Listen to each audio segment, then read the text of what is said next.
12 जानेवारी नाम व भगवंत. राम राम म्हणून राम कसा भेटेल या विचारण्यात काहीच अर्थ नाही. उलट असे म्हणता येईल की राम राम म्हटल्याशिवाय राम भेटणेच शक्य नाही. व्यवहारातही आपला हाच अनुभव आहे. समजा आपल्याला एका गावाला जायचे आहे म्हणून आपण स्टेशनवर गेलो आणि जिथे जायचे आहे त्याचे सर्व वर्णन केले, पण नाव सांगता आले नाही तर आपल्याला तिकीट मिळेल का? उलट त्या गावातील काही माहिती नाही पण नाव ठाऊक आहे तर आपल्याला तिकीट मिळून तिथे जाता येईल. म्हणजे ठिकाण माहितीचे आहे पण नाव तेवढेच न आठवले तर काहीच उपयोग होत नाही. यावरून एक स्पष्ट होते की बाकी सर्व केले पण नाम नाही घेतले तर काही उपयोग होत नाही. म्हणून नाम घेणेच जरुरी आहे. नामाने भगवंताची प्राप्ती होणार ही खात्री असावी.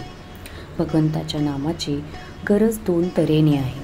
एक प्रपंचाचे स्वरूप करण्यासाठी आणि दुसरी भगवंताच्या प्राप्तीसाठी. खायला प्यायला पोटभर, बायको मुले, घरदार वगैरे सर्व गोष्टी आपल्या असल्यास तरीसुद्धा आपल्याला काळजी आणि तळमळ का असते हे आपल्याला कळत नाही. याचा अर्थ दुःखाचे खरे स्थान कुठे आहे हे कळत नाही. ते कळण्याकरिता भगवंताच्या नामाची गरज आहे. भगवंताची तळमळ लागेपर्यंत नामाची जरुरी आहे. नंतर भगवंता वाचून आपल्याला दुसरा आधार नाही म्हणून नाम घ्यायला पाहिजे. आणि शेवटी भगवंताच्या दर्शनानंतर नाव सवयीने आपोआप येते.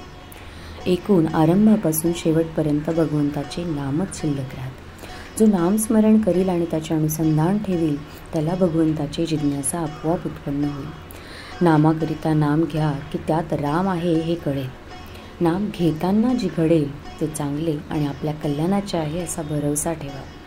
भगवंताचे नाम हीच सच्चिदानंद स्वरूप सद्वस्तू होय.